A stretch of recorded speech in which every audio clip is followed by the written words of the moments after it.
That Matrix twin tail shrimp, awesome bait.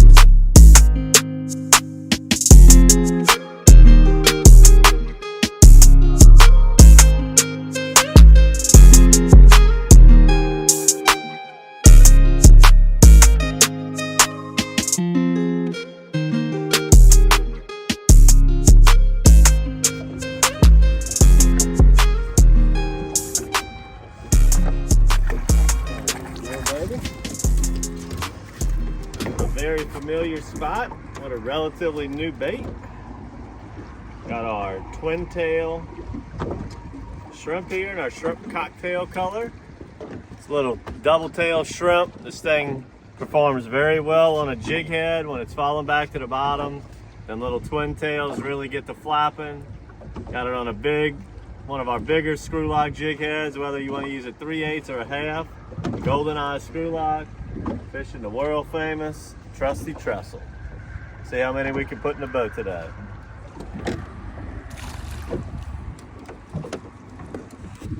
Little rascal, little rascal. So this double tail shrimp that we got here, we have it in two sizes, only one color. We're just doing the shrimp cocktail color, but it's got a 4-inch, and this is like a 2 3/4 inch.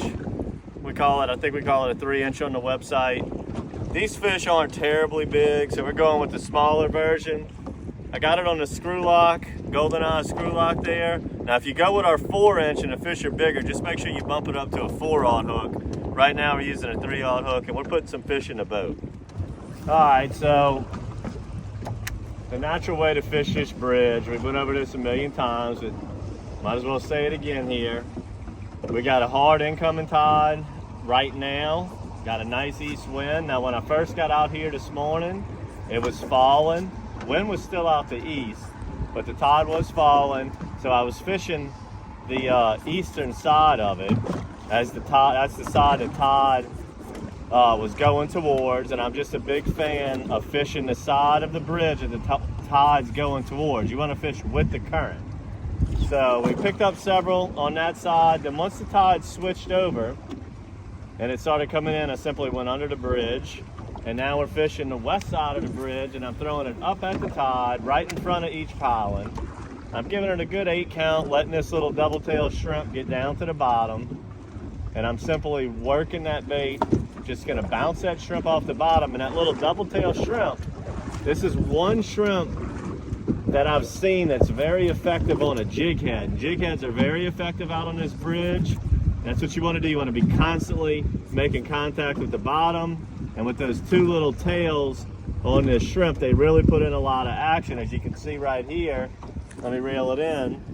Look at that action in the water. Look at it, they really paddle, that little double tail paddle action. So when I let that bait die and go to the bottom, it's giving it a really nice, swimming motion. So granted, we all know that's not really how a shrimp swims, but those vibrating tails, that's what gets a fish's attention.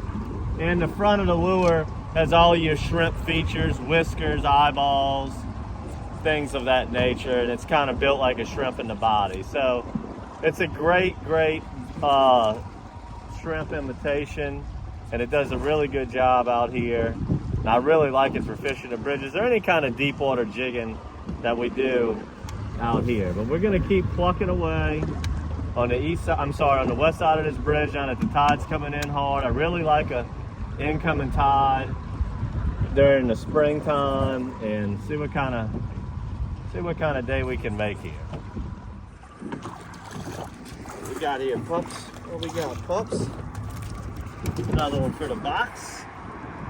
See if we can bump into a bigger one, but these are definitely keepers. They'd be borderline keepers if they had changed the rule to moving that Louisiana trout regulation, but as of now, it's still 12 inches. Another one for the boat. All right, so let me go over the setup here.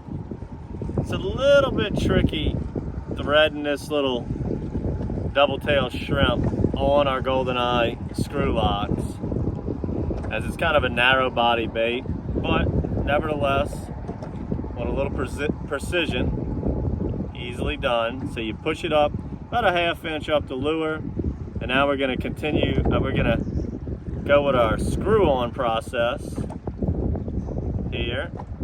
And we're gonna screw it all the way up to where the plastic meets the lid. Now you can see it here. See how it's got its little whiskers and it's got little eyeballs. But the main focus here is these double tails. These things really flap well in the water, and it's a nice little setup.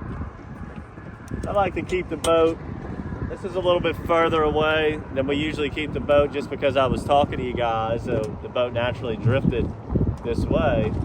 But I like to keep the boat about a cast distance off the bridge, throw it up towards the bridge pilings, and then work it back. There's Captain Chris right there. He's got a fish on. They're catching them pretty good. These fish are real, now that this tide's starting to come in right now, and it's starting to come in at a good little clip, these fish are really starting to bite. So once I get that boat about half a cast to a full cast from the bridge, throw it up to the poles, let it settle to the bottom, begin your retrieve.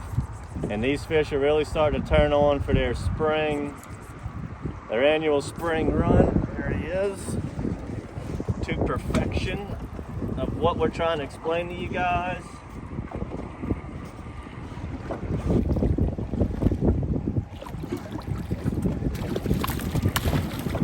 Beautiful fish, that's a good one. Simba wants a little bite. But that's exactly what I was trying to explain on how it works, how to rig the lure, how effective that little double tail shrimp is. That's a bad dude and a nice fish right there.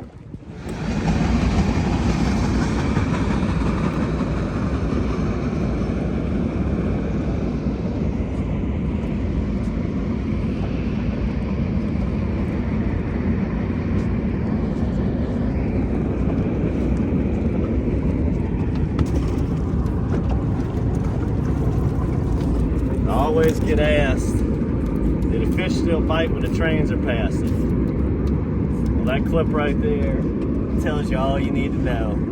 Had a big old freight train pass by, had several bites on that cast, and ended up landing one. All right, so now the tide's coming in really good, and this bite is starting to really pick up. We say this all the time. In the springtime, we really favor an incoming tide, which is happening right now. What happens is the fish that are in here, you know, the lake isn't full of a lot of bait because we're just coming out of the winter. And then as we get these east winds and hard incoming tides, you start getting all of the bait pushing in from Bourne and out in the Mississippi Sound. And these fish are just sitting in here waiting behind these bridge poles for that bait to get up in here. Nice fish here. Now, don't get me wrong, it's not like you can't catch them on a falling tide. And every once in a while, the falling tide may be better even in the spring, but in my personal opinion, I really, really favor the incoming in the springtime. As you can see right now, we're starting to really do a number on these fish. It's up, you know, it's almost every cast now, or some type of bite on most casts. But you know, I started off earlier on the falling tide and I had to kind of work for the fish, and now that the tide's got some velocity coming in and bringing all that bait in from the east, you know, like I said, Bourne and the Mississippi Sound and maybe even further, these fish are getting charged up. They just know. It's funny how it works. If you catch them good on an incoming tide on Monday afternoon, you know, instead of waking up at daylight Tuesday afternoon, I would highly recommend just simply sleeping in or doing whatever you got to do that day, and make sure you catch that incoming tide again the next time you go out. Because these fish will program themselves to really want to feed on a certain time or certain time of the day. And we picked up on this week that incoming tide is really, really, really outdoing that falling tide. It's coming in about midday. So you can get out here about midday and wait, or you can wait for that tide to peak out, so if it rolls over around midday, like noon, the peak is going to be, you know, 3, 4, 5, 6 6 o'clock, somewhere in there.